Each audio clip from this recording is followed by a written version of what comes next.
karena pedoman hidup kami adalah firman-Mu.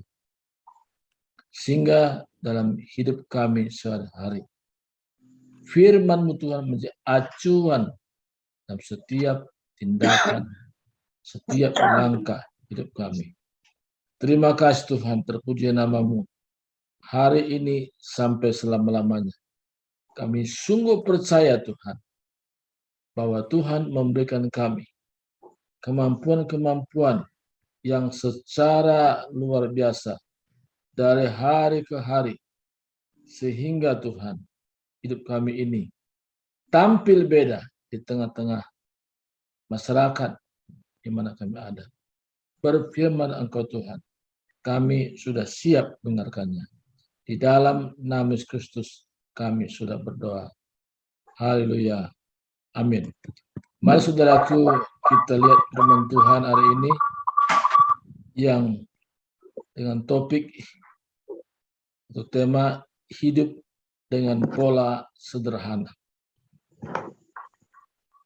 Dari pembacaan firman Tuhan yang terambil dari Paulus kepada jemaat Filipi, pasal yang keempat, ayat 11 dan ayat 12. Ya, di sini saya ulang baca. Kukatakan ini bukanlah karena kekurangan, sebab aku telah belajar menunjukkan diri dalam segala keadaan. 12 katakan, aku tahu apa itu kekurangan, dan aku tahu apa itu kelimpahan. Dalam segala hal dan dalam segala perkara, tidak ada suatu pun yang merupakan rahasia bagiku, baik dalam hal kenyang maupun dalam hal kelaparan, baik dalam hal kelimpahan maupun dalam hal kekurangan. Saudara kasih Tuhan, Tuhan mau bahwa dalam hari-hari hidup kita, setiap hari di mana kita hidup kita benar-benar menjadi berkat. Itu adalah cara kita hidup. Di sini tadi kita hidup dengan pola sederhana. Pola adalah berbicara tentang ukuran. Pola berbicara tentang patron, ya, patron. Karena Tuhan menyatakan dirinya melalui kita yang sudah tebus dengan darah yang mahal.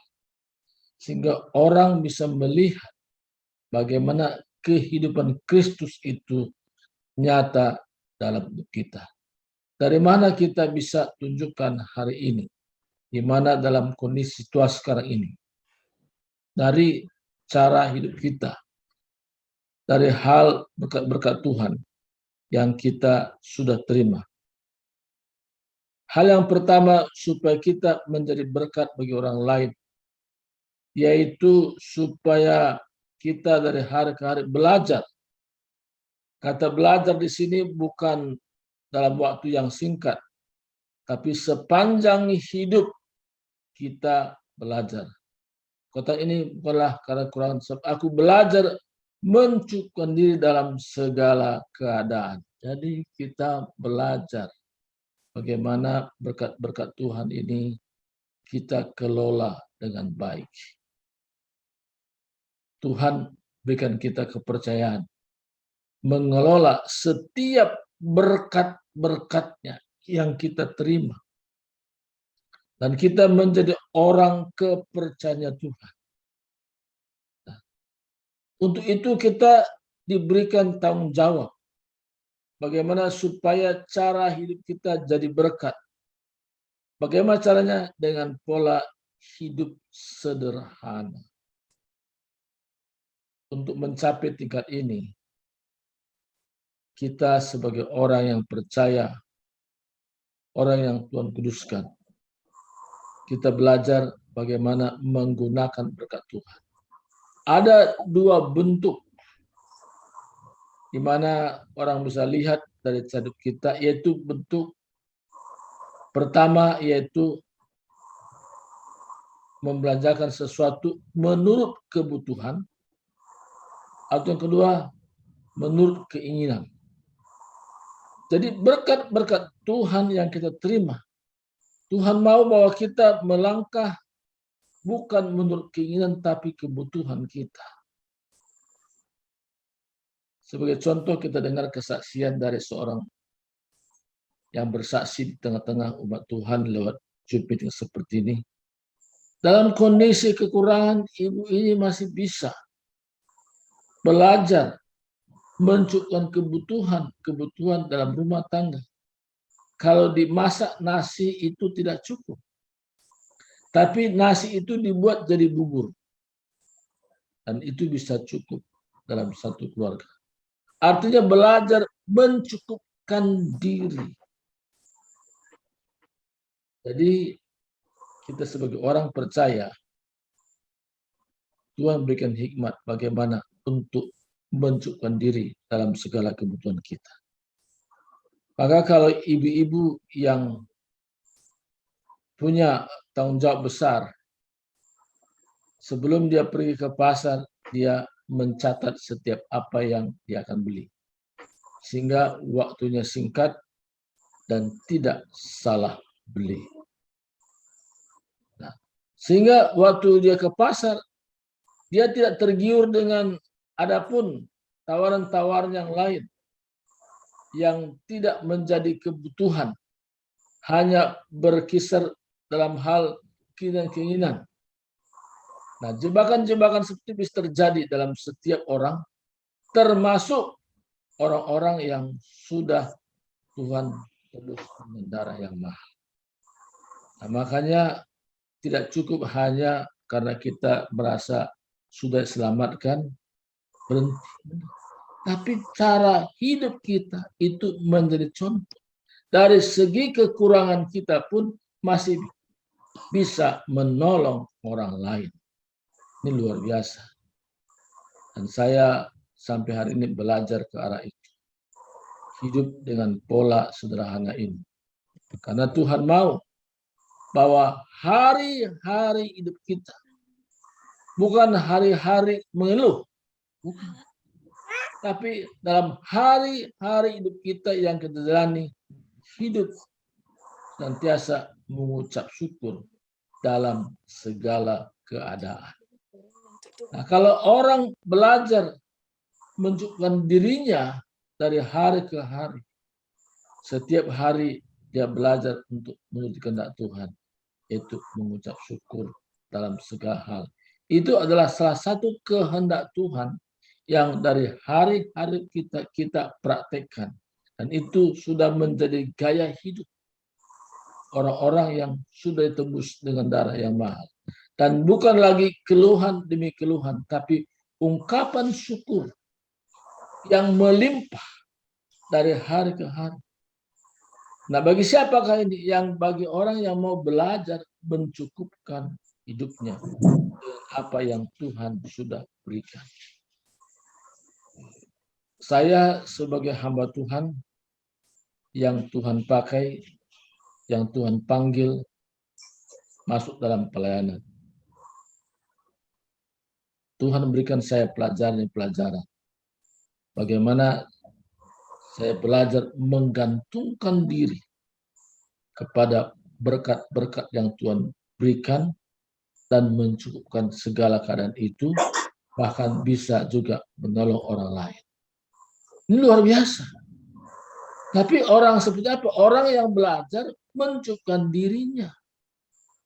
Orang yang tidak hidup dengan poya-poya, tapi hidup dengan pola sederhana, sehingga dari hari-hari hidupnya bisa menolong orang lain dalam kekurangan.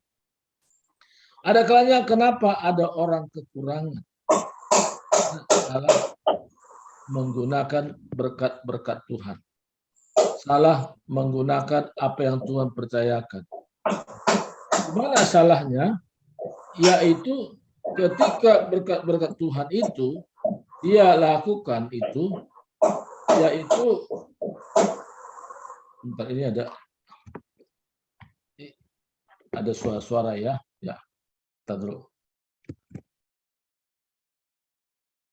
Ada yang nggak di mute. Bentar.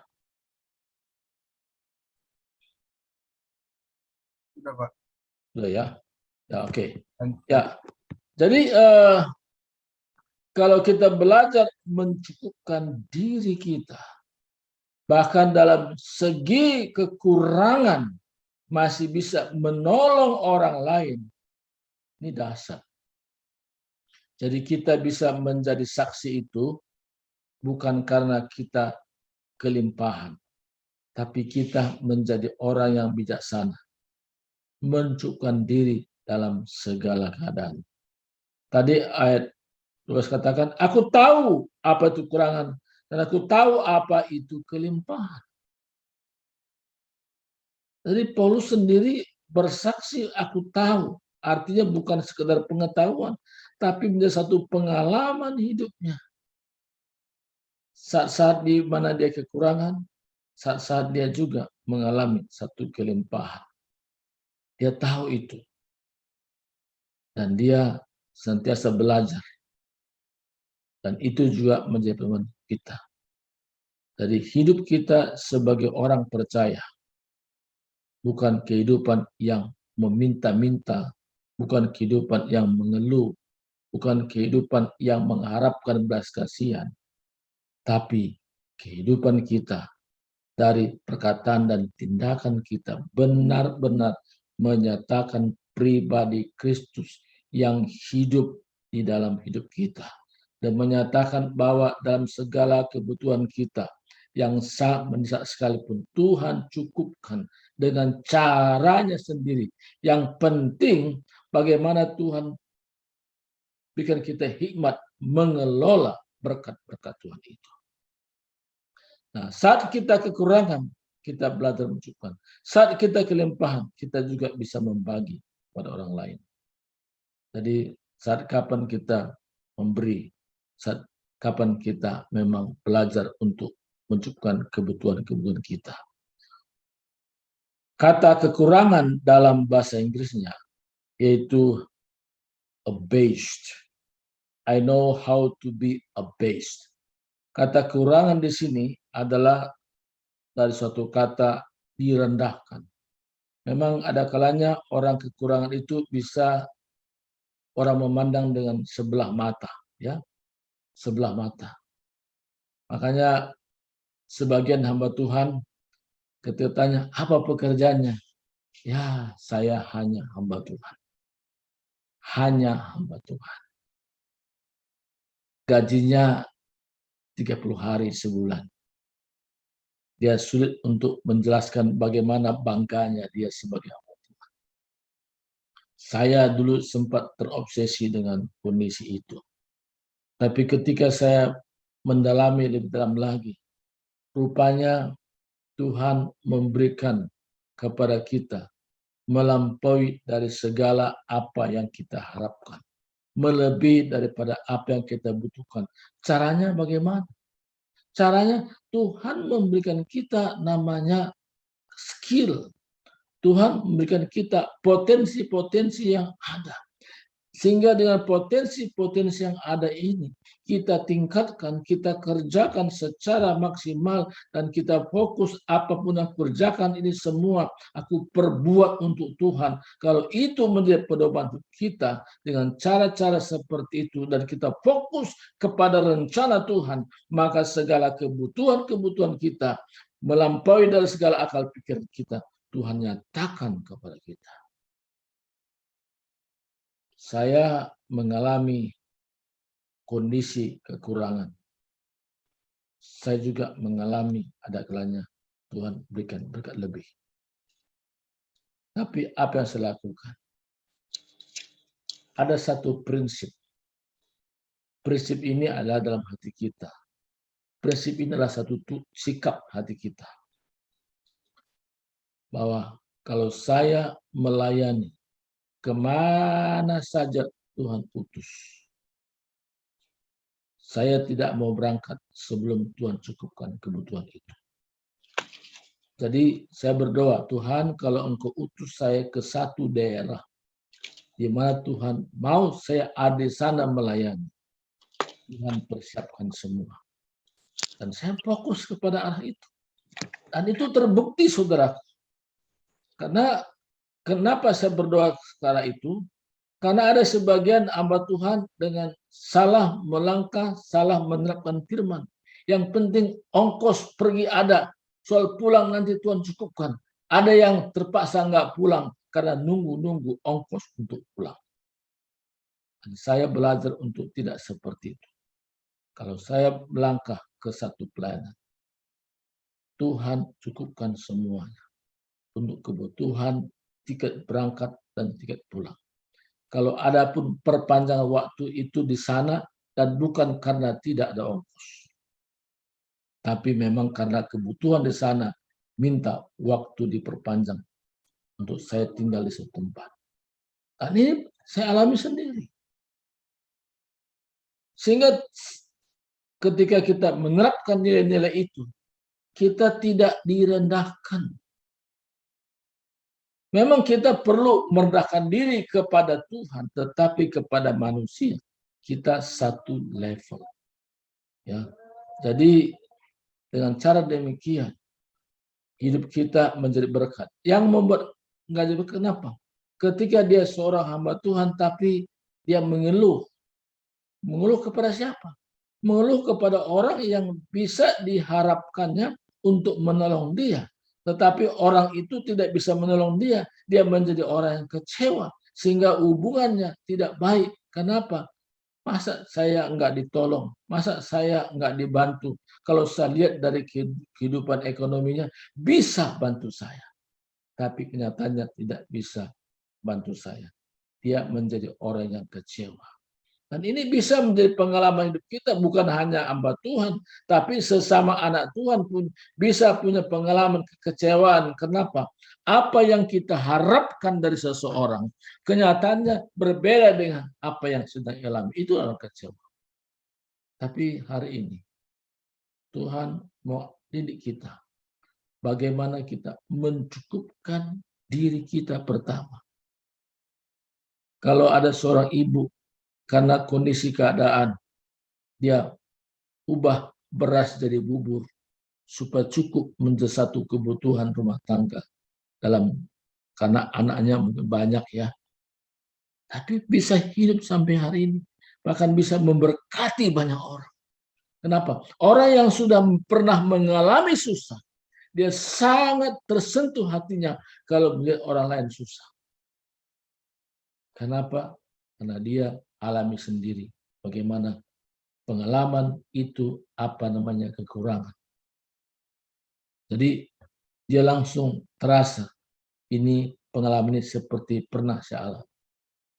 Kalau kita sebagai orang percaya, kalau kita punya pengalaman ini dan kita belajar bagaimana mencukupkan diri kita, dan ini menjadi kesaksian yang tidak bisa dibantah oleh siapapun. Karena bukan pengetahuan yang kita bagikan, tapi apa yang kita sampaikan, karena itu berkaitan dengan pengalaman hidup kita yang selaras dengan firman Tuhan.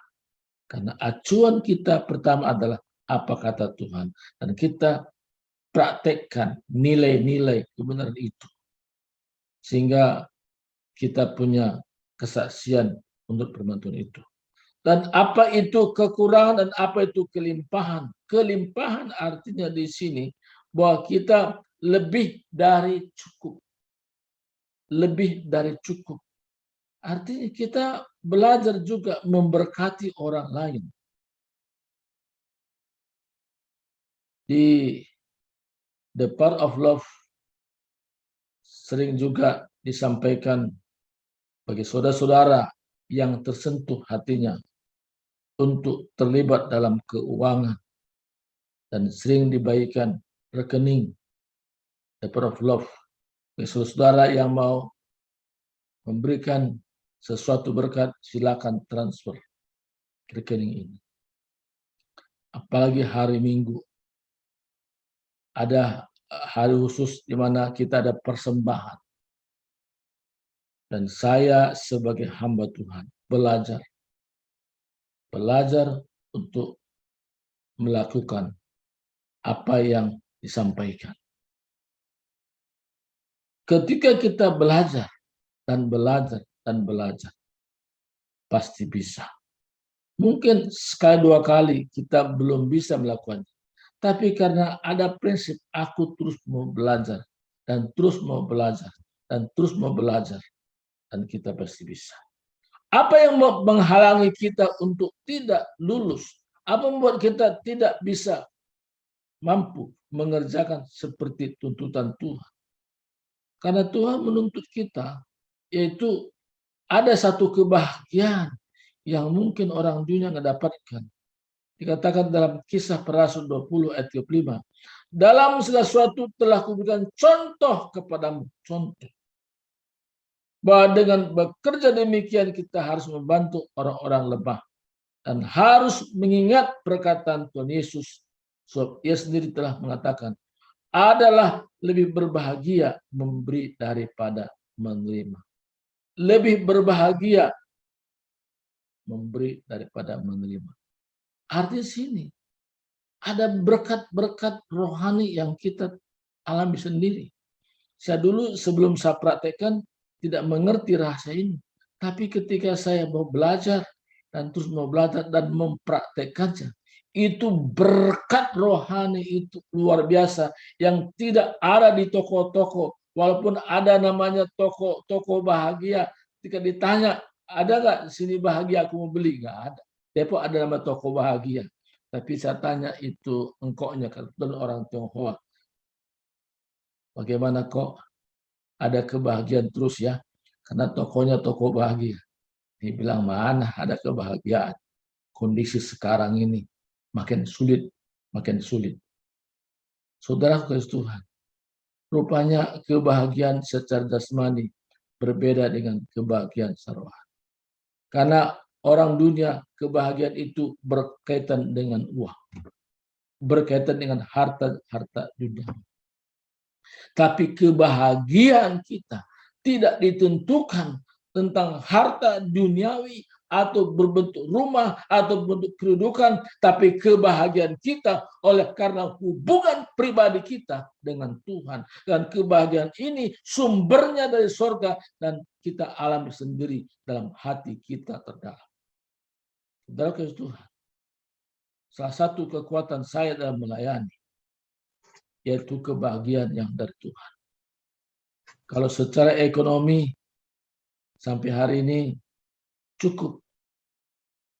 Kebutuhan-kebutuhan sehari-hari cukup. Tapi apa lebihnya? Yaitu kebahagiaan tadi. Saya belajar mempraktikkan nilai-nilai kebenaran. Apa yang Tuhan nyatakan. Saya belajar melakukannya. Walaupun mungkin dari segi pikiran, mana mungkin. Disinilah kita belajar apa yang tidak mungkin menurut ukuran pikiran manusia. Kalau kita memandang kepada Tuhan, segalanya itu menjadi mungkin bagi Tuhan. Dan kita mempraktekkannya itu dan kita mengalami sendiri. Bagaimana apa yang tidak mungkin bagi manusia itu. Tapi kenyataannya bagi Tuhan semuanya menjadi mungkin. Ketika kita melewati proses ini, kita berkata, terima kasih Tuhan. Firman-Mu adalah sebuah kebenaran. Dan tidak perlu ditunjang dari mana-mana. Karena itu kebenaran hakiki yang luar biasa. Ketika orang ambil sikap bahwa firman Tuhan itu menjadi otoritas tertinggi dalam hidupnya. Dan dia praktekkan nilai-nilai itu. Hidupnya akan jauh berbeda dengan orang yang hanya sekedar tahu firman Tuhan. Jadi kita tidak cukup hanya tahu firman Tuhan, tapi kita juga mengalami sendiri sesuai dengan arahan Tuhan sendiri. Sehingga hidup kita dari hari ke hari akan menjadi berkat. Bahkan berkat ini akan juga orang alami lagi dan orang pun juga mempraktekkan nilai-nilai itu seperti kita praktekkan pada orang lain juga mengerjakan yang sama sehingga terjadi seperti mata rantai saling menyambung satu yang lain sehingga kehidupan namanya keseimbangan terjadi. Orang yang kuat menanggung orang lemah. Dari hari ke hari saya yakin dan percaya kalau kita menerapkan nilai-nilai firman Tuhan ini, hidup kita dalam segala keadaan, menjadi saksi, menjadi berkat, menjadi berdampak bagi banyak orang. Saudara kasih Tuhan, Tuhan mau kita dari hari ke hari, hidup kita ini akan menjadi berkat dalam segala keadaan, bukan hanya dari perkataan, tapi setiap tindakan-tindakan kita itu akan mengacu kepada kesaksian hidup kita. Karena Tuhan mau hidup kita yang sementara kita hidup ini, hidup kita benar-benar menjadi berkat.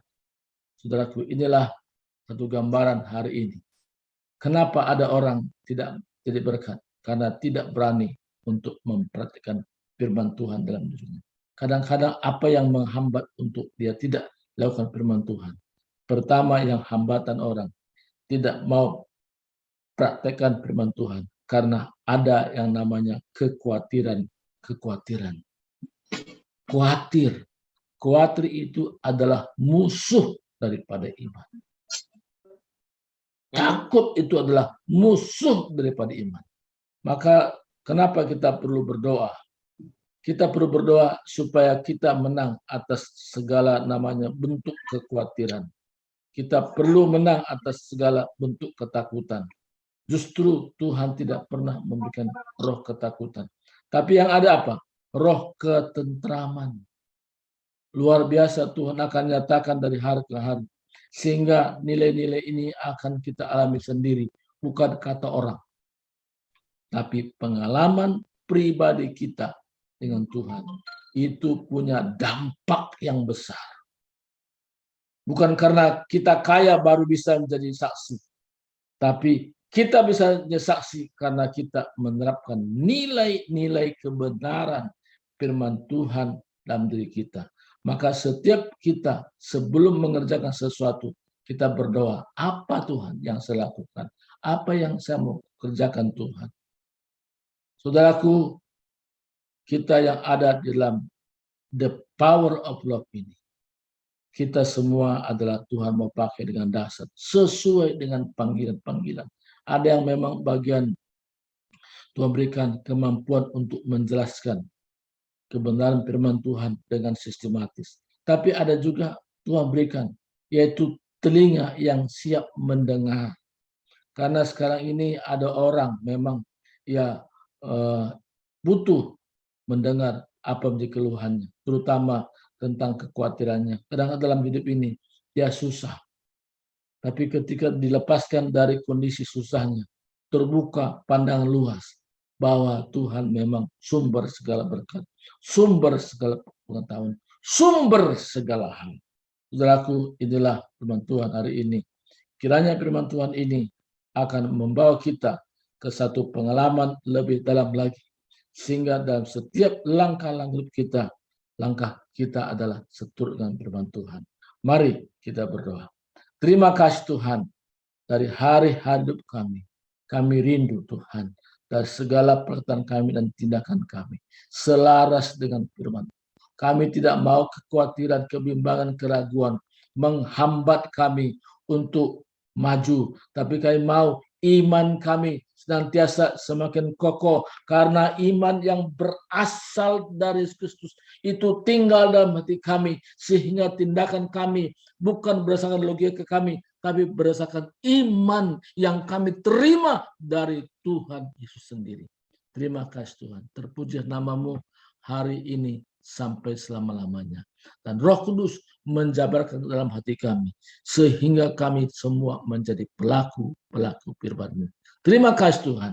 Di dalam nama Yesus Kristus kami sudah berdoa. Haleluya. Haleluya. Amin.